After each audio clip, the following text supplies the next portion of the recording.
Hello and welcome to the channel. My name is Annalisa and this is going to be my January reading wrap-up. So my big thing this year is that I'm focusing on reading the books that I own and reading indie books. And I succeeded relatively well this month. I did keep my rule of not reading more than one physical, traditionally published book from the library. Because usually that's my biggest reading amount that I do. Instead, I got all of my audiobooks from the library, as I usually do, and those were traditionally published. But I also read one book that I physically owned. The goal was 2, but I got 1 done. And then I actually read 4 indie books. 2 of those were ones that I bought new this month. They were ebooks, so I'm a bit easier about that than about adding to my physical TBR. But I did also read them right away. And then I also read 2 indie pub books, ebooks from my ebook backlog that I think I got both of them free. Either one of them might have been from a giveaway that I won, and one of them might have been, I think it was part of an advent calendar by the small press that published it. So overall, I knocked down my owned ebook TBR by 2 and my physical TBR by 1. So let's start with the audiobooks. The Unboxing of a Black Girl by Angela Shante. This was in one of my library's collections that they do, and it looked like it would be relatively light, which is something that I've been looking for because I had just been reading a couple real downers of audiobooks and really wanted something a little lighter to listen to while I was playing my video games. And this was relatively light fare. It does talk about racism and sexism, but a lot of it was self-discovery and just not super dark thoughts about the world and things that this author has kind of discovered through thinking about it and through the writing of poetry. So I really liked it and I gave it 5 stars. Oh, another one that I really loved, that was also a break from the darker books I've been reading. I bet you can hear that. If there's a sort of melodical thing that sounds like chimes, really low chimes, it's because there are really... My mom just got a big chime set, outdoor chime set for her birthday, for her early birthday present, and it's like right outside my room. The Serviceberry, Abundance and Reciprocity in the Natural World by Robin Wall Kimmerer. Now, I have really enjoyed this author's previous work, Braiding Sweetgrass, which is a lot more dense and a lot longer than this work. This one's only a 2-hour audiobook. This one focuses in very specifically on the Serviceberry and the whole sort of ecosystem that is around it. So the bugs, I believe, that pollinate the flowers that come before the berries both benefit from and benefit the berry bush, and then the berries are sort of a gift to the world with no like exact expectation of. There's no like, they can't force the birds to eat them and then spread the seeds, but that is what generally tends to happen. And so Robin Wall Kimmerer uses this example of all of the ecosystem that surrounds this particular plant benefiting each other to talk about gift economies, which are a fairly common thing among quite a few different indigenous groups, but specifically several different Native American groups. But it's also something that can crop up in any group where people are putting a value on relationships, and as the author quotes several times, instead of storing food in a warehouse, storing your extra food in your neighbor's stomach or your brother's stomach. I just find that idea really beautiful, and the author also talks about how we can make small-scale gift economies without reaching the point of overturning capitalism as a whole. There can still be small-scale gift economies where we help our neighbors and give whatever we have excess of to anyone who needs it or wants it. That was a really beautiful read. 5 stars. Funeral Songs for Dying Girls by Sherry Dimmeline. This is about a girl and her father who live on a cemetery.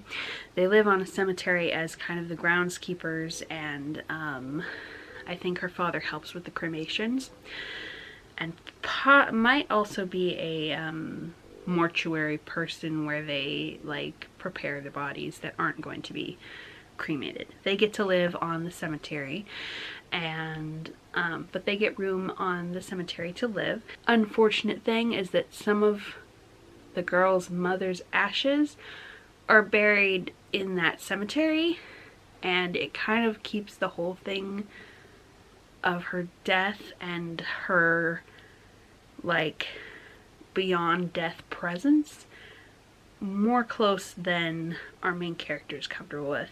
The main plot is gets mistaken for a ghost, and so ghost tours start coming around, and they provide more income for the cemetery, which makes it more stable for her father and her to be able to live there.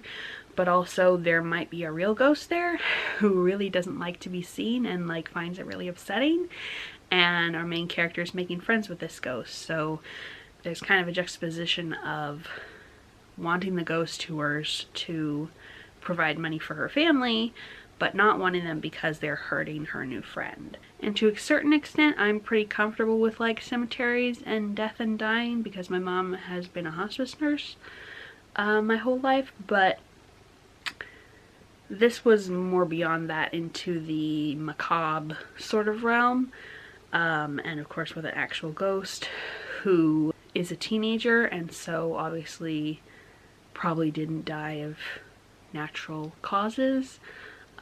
It's pretty dark as well. Yeah, I think it's really well done, but it was very dark.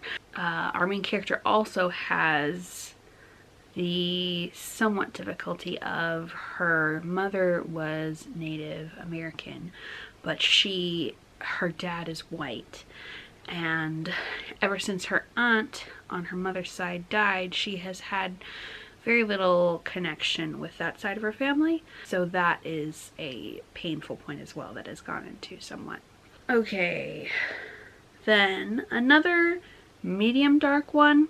Hello there, different day, but I do remember where I was. We were about to talk about the Luis Ortega Survival Club by Sonora Reyes. This is the same author who wrote The Lesbiana's Guide to Catholic School, which was one of my top 10 books of last year. As I said, it was another dark one. The title references the fact that there are many people in this school who have been screwed over by Luis Ortega, who is a teenager at this school, and in fact our main character was raped by him right at the beginning of the story. The main character is also autistic, and yeah, there's a lot of queerness in this book.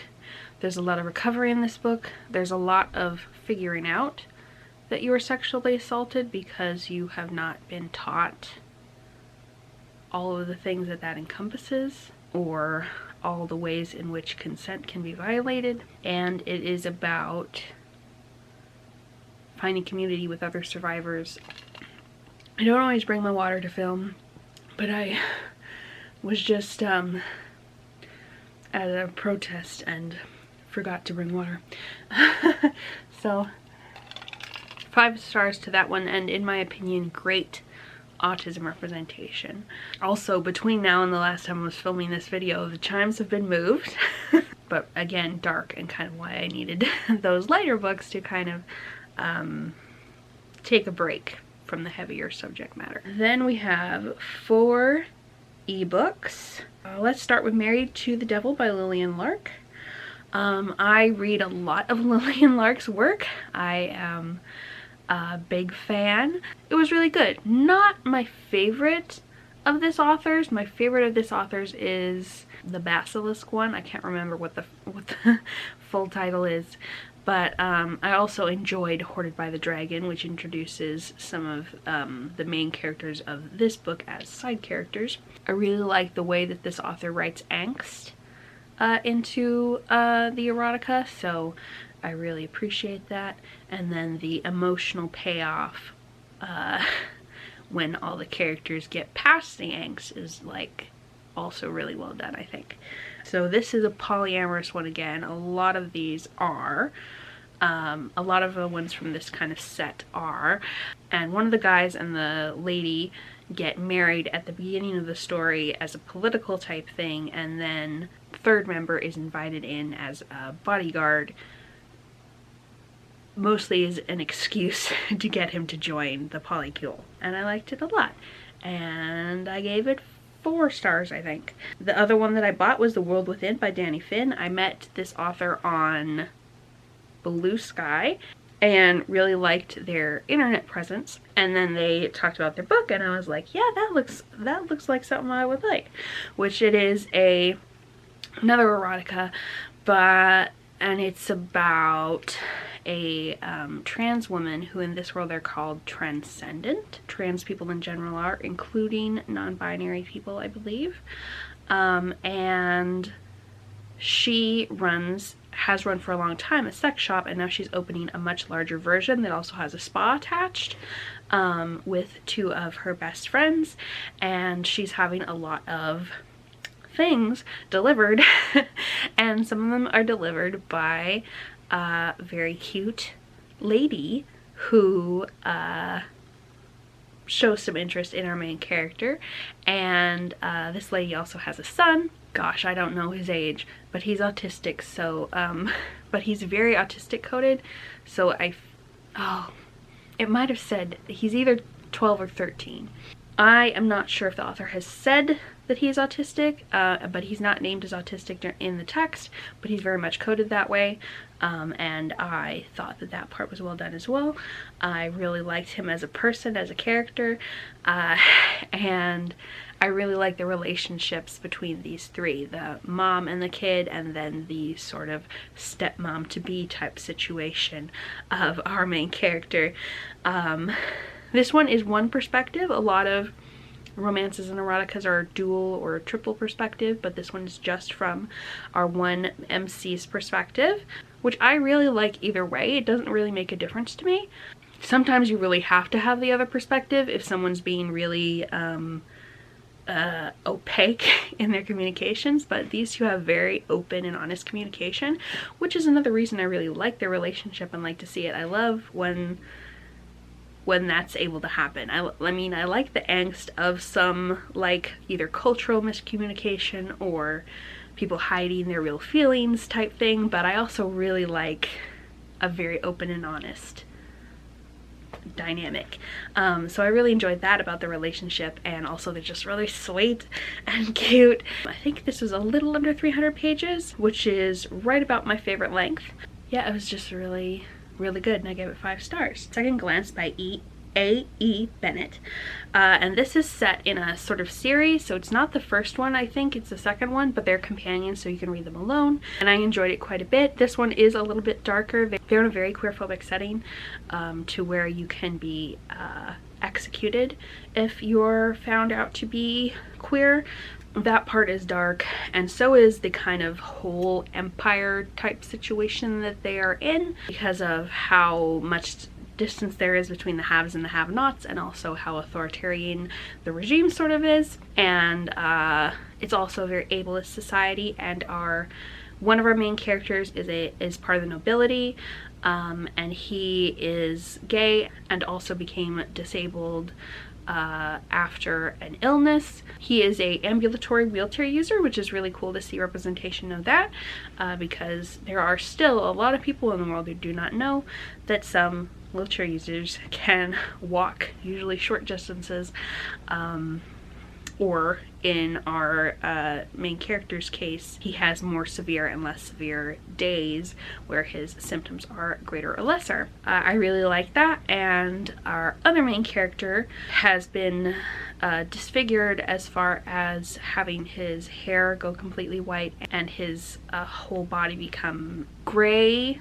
like how people look when their hemoglobin is too low, because he kind of had some of the life sucked out of him by being made into a magic user.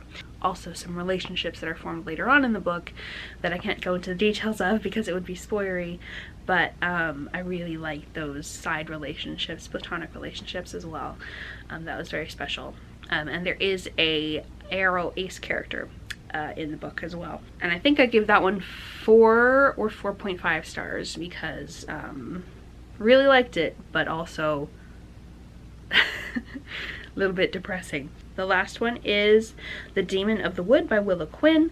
This one is about a Cinderella-esque character in that she is an orphan who's being treated pretty much as an enslaved person by her uncle because no one else would take her in / hire her because this is a very sexist society.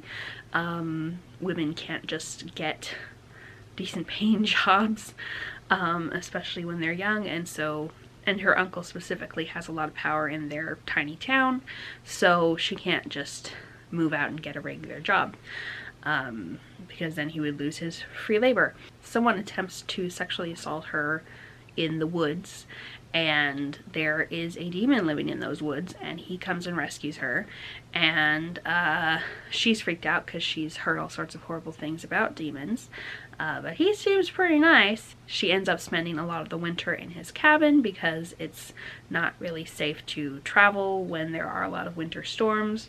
Very cozy, I would say, by my definition. And I gave that one 5 stars as well. So those are all of those books. And then I did read one book from my physical TBR.